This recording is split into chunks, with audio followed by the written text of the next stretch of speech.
টিউবওয়েলের মুখ আর কলসের মুখ যদি এক না হয়, পুরা তারাস পৌরসভার লোক যদি টিউবওয়েল ঠাসে, কলস পুরো হবো। হ্যাঁ, তাহলে আমি টিউবওয়েল, আপনারা কলস, আমার দিকে তাকা থাকে। এবার বন্ধুরা, আবু তালেব তার সামসারা মাথা গরম, কাকে আমরা ফলো করি? রাত নাই, দিন নাই, শীত নাই, গরম নাই, আমার বন্ধুরে বৃষ্টি নাই, বর্ষা নাই, নেতাদেরকে ফলো করি। আর সেই নেতার মুখে এক কথা, কাজে আর এক কথা। মোহাম্মদ আমাদের ধর্মের দুশ্মন, জীবনের দুশ্মন। মোহাম্মদকে মারবার জন্য দুইটা দল মাসকে মাস আমরা মেহনত করে যাচ্ছি। এই নেতারা সবাই দিকে দেখাবো, তাহলে ঘরের মধ্যে ঘুমাই কেনা। সকল নেতা তাকা দেখে, সত্যিই তো আখিরি জামানার পয়গম্বর আবু তালেবের বিছানার মধ্যে ঘুমাইতেছে। এমন সময় একটা পাতি নেতা এত জোরে চিৎকার দেয়, আবু তালেব, আবু তালেব, আবু তালেব তার রাজপ্রসাদ থেকে জানলা খুলে কয়, কে রে, কোন বেদ? আমি বেদ। চিল্লে পালা তরস্কার বাটা কয়, তুই তো পাক্কা বাটপার। সুবহানাল্লাহ। এতক্ষণ পর্যন্ত নেতাকে আপনার সম্বোধন করতে পারে, তুই পাক্কা বাটপার। আবু তালেব কয়, মুখ সামলা কথা বলবি। কয়, মুখ সামলান লাগবেন না, মুহাম্মদ আমাদের ধর্মের দুশ্মন, জীবনের দুশ্মন। মুহাম্মাদের জন্য 144 তোমরা জারি করো। শীত নাই, গরম নাই, রাত নাই, দিন নাই, 24 ঘন্টা আমরা তোমাদেরকে ফলো করি। তোমার বিছানার মধ্যে ঘুমাইতেছে কে? আবু তালেব তখন মাথা নত করে ডাক দেখায়, আমার সামসা ভাইরা শোন রে, মুহাম্মাদের ধর্ম গ্রহণ করি নাই, মুহাম্মাদের ধর্ম গ্রহণ করব না, কিন্তু শিশু মুহাম্মদকে আমি আবু তালেব বড় মহব্বত করি। জবান করে বলা যাবে না আমার মুফাসসিরিনগণ তাফসীর লিখতে গিয়ে আবার আমার ভাইরা রে, আবু তালেব যে বলছে বাতিজাক বড় মহব্বত করি, এই কথার ওজন কতটুক, এই কথার ওয়েট কতটুক, মুফাসসিরিনগণ তাফসীরের মধ্যে লেখে, আমার বন্ধুরে, তাম পৃথিবীর সমস্ত উম্মতি মুহাম্মাদির মহব্বত আর ভালোবাসা যদি এক পালা দূরে টান দেওয়া যায়, আমরা সকলেই নবীজিকে মহব্বত করি না? করি না? আমি হয়তো সপ্তাহে একদিন নামাজ পড়তে পারি, সপ্তাহ পড়ি না, বছরে একদিন পড়ি। এমনও মুসল্লি আছে বছরে ঈদের দিনও যায় না। শয়তান ধোঁকা দেয়, সারা সপ্তাহ পরশ নাই, সারা মাস পরশ নাই, সারা বছর পরশ নাই, ঈদের 2 রাকাত ওদের নামাজ পড়ে কি যাওয়ার দরকার নাই। এমন মুসল্লি পুরা কবইল আমাদের দেশে আছে না নাই?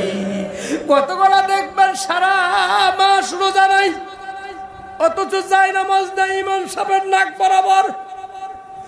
ঈদের দিন যার লেকচার কত বড়, মাঠ সাজায় নাই, মাঠে ঝাড়বাতি লাগায় নাই, মাঠের টাকা দিয়ে কি করে?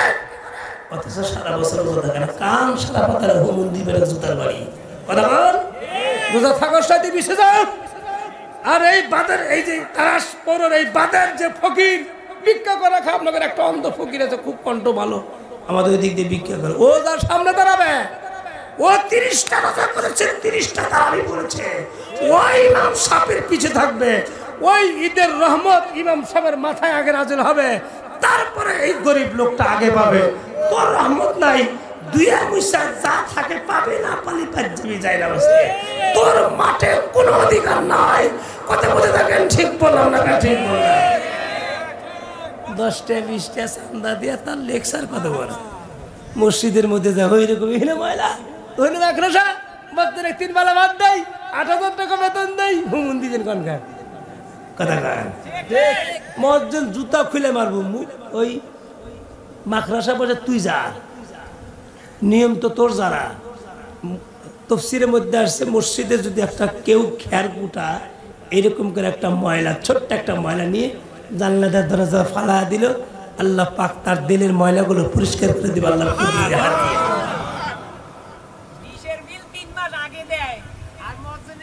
মসজিদের সভাপতি ঝাড় দিবেন, মসজিদের সেক্রেটারি আপনি ঝাড় দিবেন, যতগুলা ময়লা মসজিদ থেকে বের করবেন, প্রতিটা বালুর কোনায় কোনায় আপনার কলবের ভিতরে গুনার পাহাড় আছে, ওই পাহাড়গুলো আল্লাহর কুদরতি নূর দিয়ে আল্লাহ দিয়ে দিবেন। আমার বন্ধুরে, 6,000 টাকা বেতন দেন, 5,000 টাকা বেতন দেন। এমনও মসজিদ আছে বন্ধুরে 4,000 টাকা ইমামের বেতন। এক মুসল্লি কইতেছে তোমাকে 4,000 টাকা বেতন দেয়, 1 পোয়া মোয়া মাছ 200 টাকা, 1 কেজি চালের দাম 70 টাকা, 1 কেজি আলুর দাম 40 টাকা। তুমি যে 5,000 টাকা বেতন পাও, অজু দিয়ে নামাজ পড়াও না অজু ছাড়া? ইমাম কয় মনে হরেন ওই রকমই কথা কন। এই কনকনা শীতের ভিতরে অগ্রহণ পৌষ মাসে ল্যাপ কম্বল থেকে বের হয় ঠান্ডা পানি দিয়ে উজু করে আজান দেওয়া 4,000 টাকার বেতনে কি আজান দেব কন কথা কন। ইমাম সব দুঃখের সাথে বলেছেন আপনাদের আসলে বোঝা উচিত একজন মানুষ তার পরিবার চলতে মোটামুটি প্রতিদিন গরু গোশত না, মাসে একবার গরু গোশত, সপ্তাহে 2-1 মাছ, ডাল ভাত খাইতে কতটুকু পরিমাণ খরচা, এটা কুমুটির চিন্তা ভাবনা করা দরকার। আপনারা 10 জন মিলে দিবেন, একজন লোক 50 টাকা চান্দা দেয়, ও যদি 8-10 টাকা ভাড়া দেন ওরও জুলুম হবে না, কিন্তু মসজিদ সাহেবের বেতনটা একটু বেড়ে যাবে, ও 700 জিন্দিগি চালাইতে পারবে। আপনার তো মসজিদে বেতন নিয়ে ও গাঁজা খাবে না, ও আটা খাবে না, ওই আবা খাবে না, আর পরিবার নিয়ে খাদ্য খায় আপনার জন্য দোয়া করতে হবে। কথা বলেন ঠিক না ঠিক? আমি আল্লাহ বাগাতে বলতে চাইলাম আমার ভাইরা রে, এবার বলতে চাই বন্ধু আবু তালেব আমার বন্ধু রে, আল্লাহর পয়গম্বর আমার বন্ধু কাঁদতেছেন। আবু তালেবের কথা বলতেছিলাম আমার বন্ধু, ভুলে গেছি, আমার দিকে একটু মনোনিবেশ দেন আমার বন্ধু রে। এ দুনিয়ার মুসলমান আমার ভাইরা রে, আবু তালেবের কথা পয়গম্বর মনে পড়ে গেছেন। যে কথাটা বলতে চাচ্ছিলাম, আমাদের সকলের কলিজার মধ্যে নবীর মহব্বত কম বেশি আছে না নাই? যেই কথা বলতে চাইছিলাম, যে ব্যক্তি বন্ধুরা সারা বছর নামাজ পড়ে না, ওই ব্যক্তির সামনে যদি আমার নবীর কেউ গালি দেয়, ওর মধ্যে যদি এক যারা ইমান থাকে, ও কিন্তু বন্ধুরে বলবি খবরদার, আমার 14 গোষ্ঠী ধুয়ে দিতে পারোস, আমার নবীর ব্যাপারে তুই মুখ খুলতে পারবি না। তাহলে বোঝা গেল নবীর মহব্বত। কথা না বলে নবীর মহব্বত তার অন্তর মধ্যে কম বেশি আছে না নাই? তাই মুফাসসিররা তাফসীরের মধ্যে রাখে বন্ধু, সমস্ত উম্মতের মুহাম্মাদের মহব্বত আর ভালোবাসা এক পাল্লায় তুলে টান দিবে। আর আবু তালেব যে বলছে আমার ভাতিজাকে বড় মহব্বত করি, এই কথার ওজন যদি 3য় পাল্লা রেখে টান দেওয়া যায়, মুফাসসিরিনগণ তাফসীর লিখতে গিয়া বলেন আবু তালেবের এই কথার ওজন আমার আল্লাহর আদালতে বড় ভারী হইয়া যাবে। আবু তালেব কি মুসলমান না কাফের? কথা বলেন। আবু জেহেল মুসলমান না কাফের? এদেশে যত দল আছে, যত পার্টি আছে, যত গ্রুপ আছে, আমলিগ, বিএনপি, জাতীয় পার্টি, চরমনে, ফুরফুরে, বাগ, কুতুব বাগ, রাজার বাগ, সালার বাগ, ট্যাংটা বাবা, খাদা বাবা, গরম বাবা, ঠান্ডা বাবা, লম্বা বাবা, খাটো বাবা, ধলা বাবা, কালা বাবা, পাগলা বাবা, লাল বাবা, সবুজ বাবা, যত বাবা, যত দল, যত গ্রুপ, হিন্দু, বৌদ্ধ, কামার, কুমার, জেলে, তাঁতি, আদিবাসী, সাঁওতাল, বলুন তো কারুর বেটার নাম কি আবু জেহেল আছে? হ্যাঁ, আবু জেহেল কাফের, আবু তালেব কাফের। আবু তালেবের নাম আমাদের মুসলমানদের মধ্যে আছে না নাই? আপনাদের তো প্রশ্ন করা উচিত ছিল, হুজুর আবু জেহেল কাফের, আবু জেহেলের নাম কেউ রাখে না, আবু তালেবের নাম কেন রাখে রে?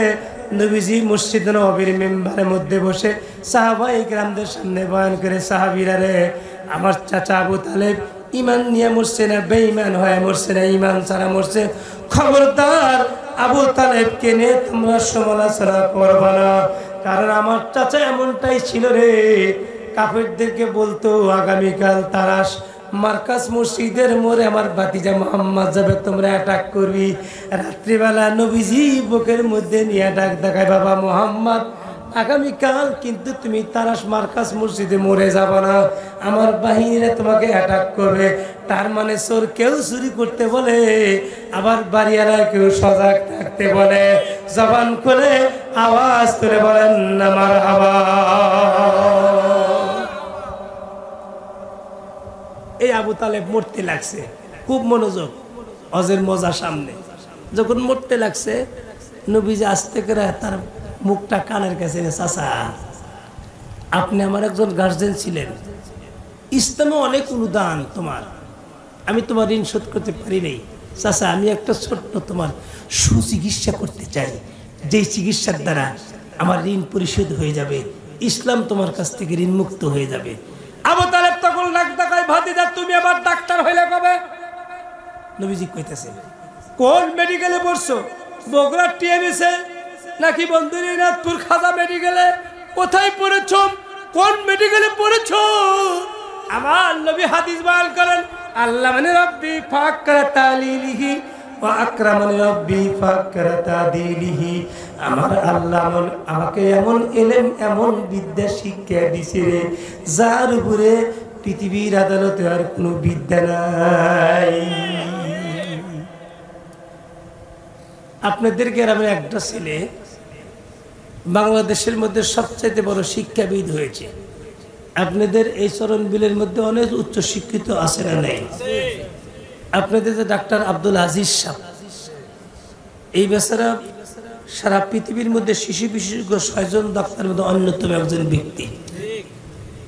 উনি আর কোন পেশে পড়ে রাজনীতির পেশে পড়ে এসে আজ কতটা তার বেইজ্জতি হচ্ছে না বাবা?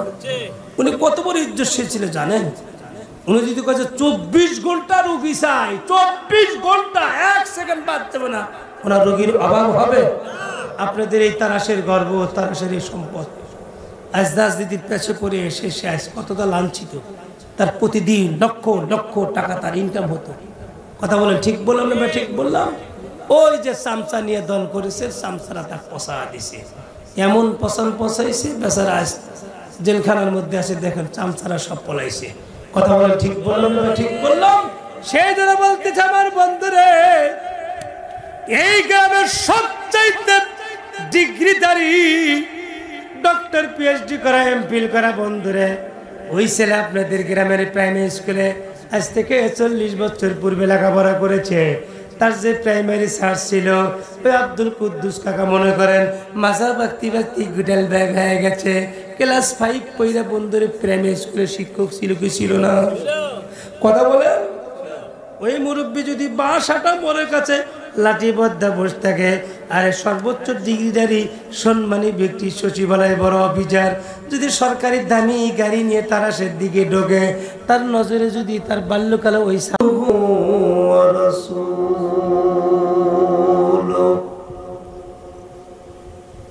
الذي أرسله بالحق إلى الخلق بشيرا ونذيرا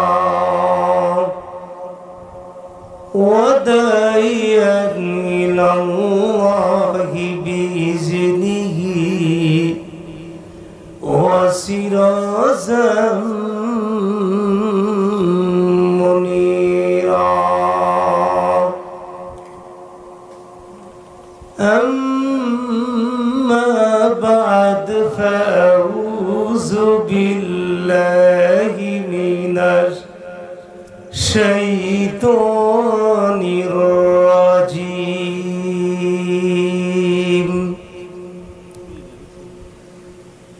জবান খুলে পড়ুন বিসমিল্লাহির রহমানির রহিম. কুতিলাল ইনসানু মা আকফারা মিন আইয়ি শাইইন খালাকাহু মিন নুতফাতিন খালাকাহু ফাকাদ্দারা সুম্মা সাবিলা ইয়াসসারা সুম্মা আমাতাহু ফাআকবারা. وقال رسول الله صلى الله عليه وسلم من أحب شيئا أكثر بك أو كما قال النبي صلى الله عليه وسلم آمنت بالله صدق الله مولانا العظيم وصدق رسوله নবিউল করিম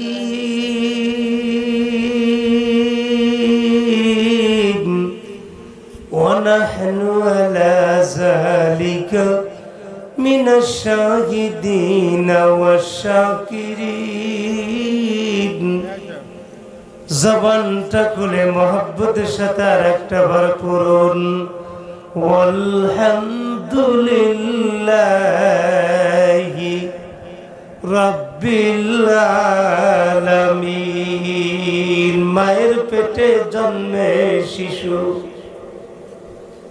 পানির পেটে মাছ,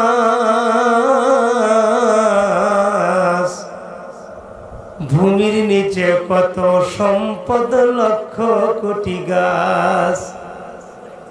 মিল নাই রে চেহারাতে, নাই রে গলার স্বরে,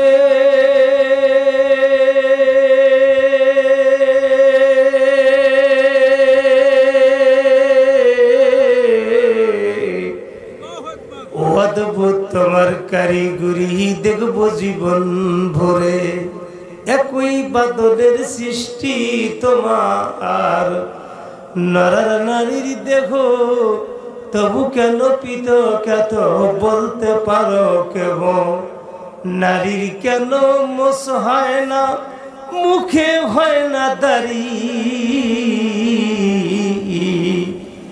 গলার স্বরে মধু মাখা, আমার মায়ের বুকে মধুর হারি। সবই কুদরত তোমার, প্রশংসা করি আমি আল্লাহ তাআলা। লা ইলাহা ইল্লাল্লাহ। একটা লোকের জবান বন্ধ থাকবে না, সবাই জবান করে এক আওয়াজে লা ইলাহা ইল্লাল্লাহ।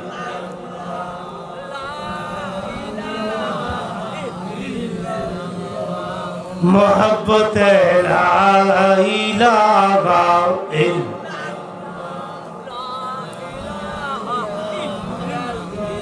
আপন আপন করো সবাই, কেউ তোমার আপন না। এক আপন দয়ার নবীজি, আর এক আপন হলো রব্বানা। লা ইলাহা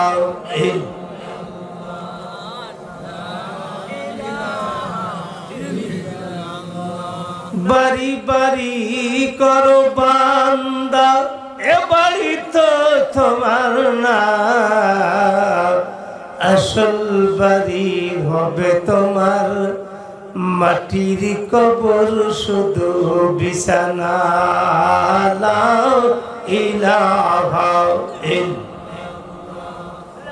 আমি দেখতেছি অনেকেই বলতেছেন না ভাই, একটু জবান করে মেহরবানি করে লা ইলাহা ইল্লাল্লাহ।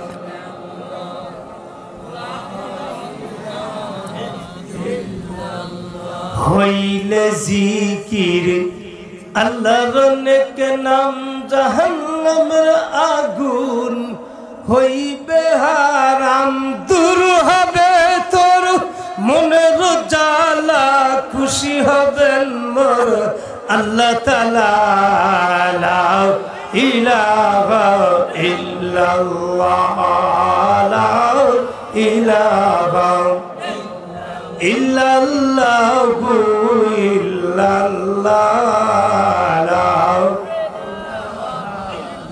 মোহব্বত আওয়াজে লা ইলাহা ইল্লাল্লাহু মুহাম্মাদুর রাসূলুল্লাহ।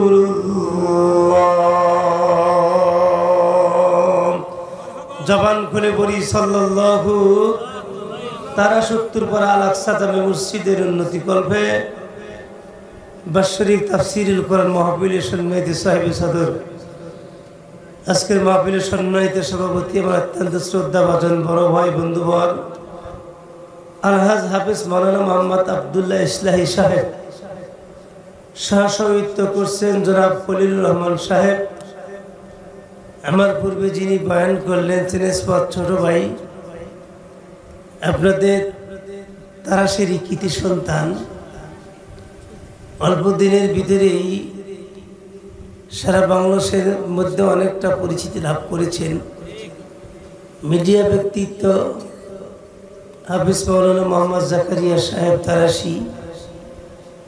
পূর্বের উলামায়ে কেরাম বয়ান করেছেন, কুদরতি বরকতি সামিয়ানা নিসি পিত্তুল বাবাজিরা সমসাময়িক যুবকের তরুণেরা, পর্দার আড়ালে অবস্থানরত মাহমুদা মাহফুজা সার্বিগুণী গুণান্বিত মহিলা ও মা বাবু জানেরা, মালিকের দরবারে কৃতজ্ঞতা জানাইতেছি যে আল্লাহ পাক অত্যন্ত দয়া করে, মায়া করে, ইহসান করে, ফজল করে, করম করে জান্নাতের মিলন মেলায়, জান্নাতের এই সবুজ বাগানের মধ্যে বসে বসে এই তীব্র গরমের মধ্যে কোরআন হাদিসের কথা বলা, শোনা, সুযোগ, পরিবেশ যে মালিক আমাদের অনুকূলে করে দিয়েছেন, ওই আল্লাহ পাকের আদালতের দিল থেকে শুকরিয়া আদায় করি আলহামদুলিল্লাহ।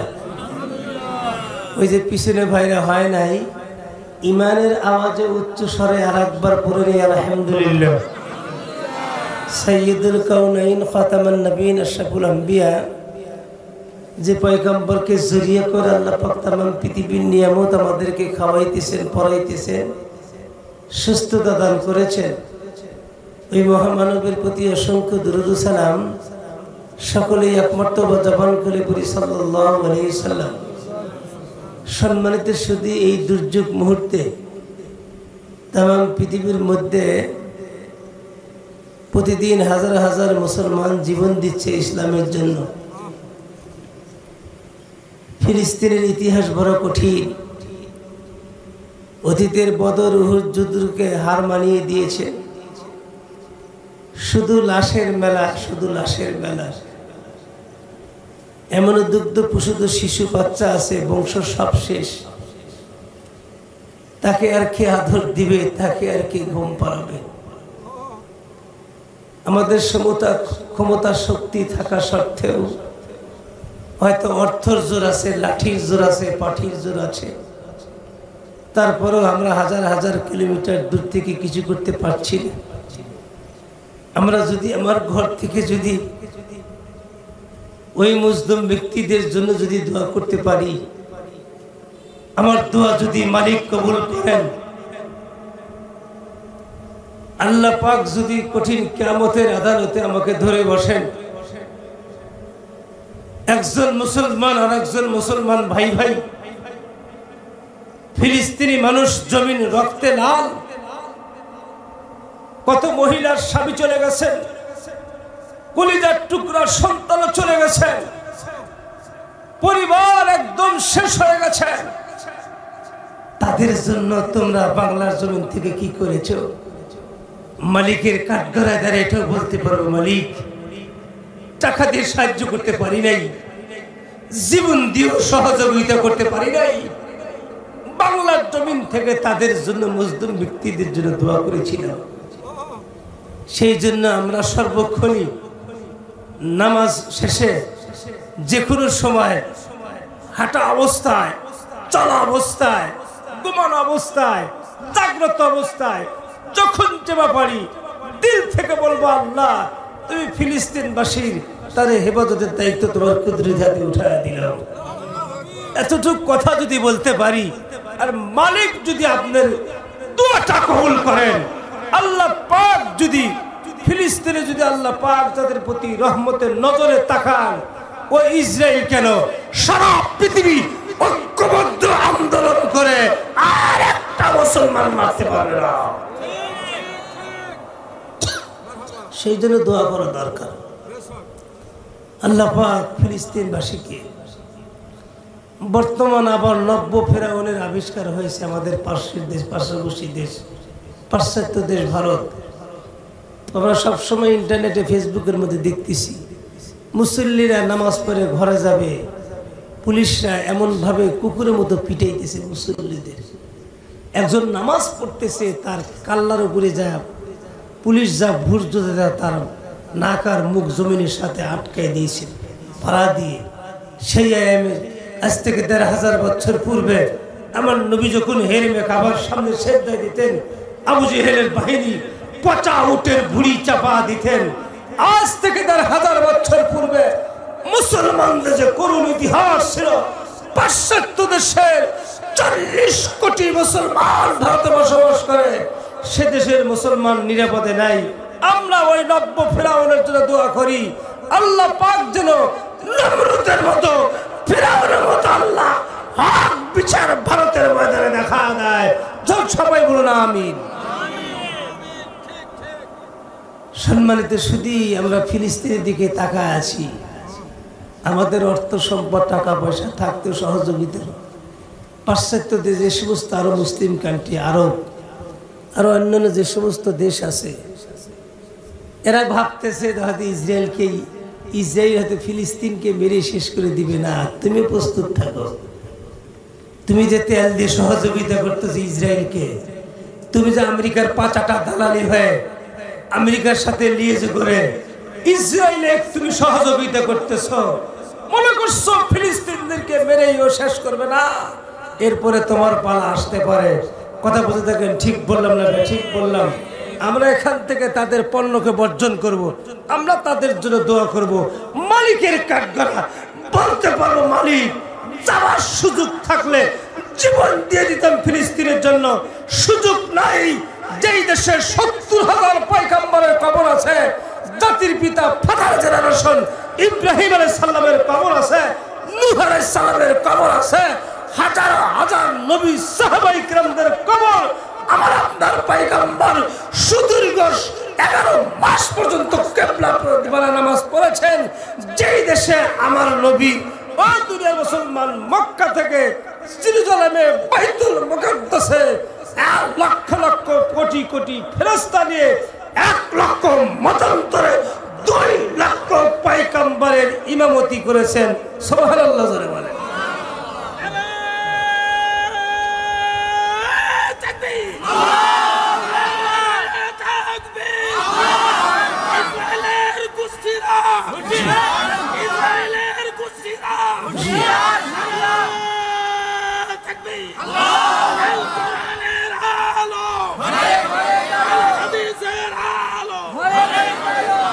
আলহামদুলিল্লাহ ভাই, সম্মানিত সুধী, আমি আপনাদের খেদমতে কোরআনে হাকিম সূরা আবাসা ওয়া তাওয়াল্লা একটা সূরা আছে, ওই সূরা 17 নম্বর থেকে 21 নম্বর আয়াতে কারিমা আপনাদের খেদমতে তেলাওয়াত করেছি। আমি যেখানেই বয়ান করি ছোটবেলা থেকে আমি অভ্যস্ত, যে কোনো একটা বিষয়ের উপরে, সাবজেক্টের উপরে কথা বলার জন্য চেষ্টা করি। এলো কথারই ওয়াজ করার মতো আমি ওইভাবে অভ্যস্ত নয়। আজকের আসলে তীব্র খুব গরম, মানুষ সংখ্যা একেবারেই কম। ছোট্ট একটা মসজিদ বাইতুল আকসা, জেরুজালেমে ফিলিস্তিনে যে বাইতুল আকসা, সেই বাইতুল আকসার মসজিদের সাথে আপনাদের মসজিদের নামকরণ করেছেন।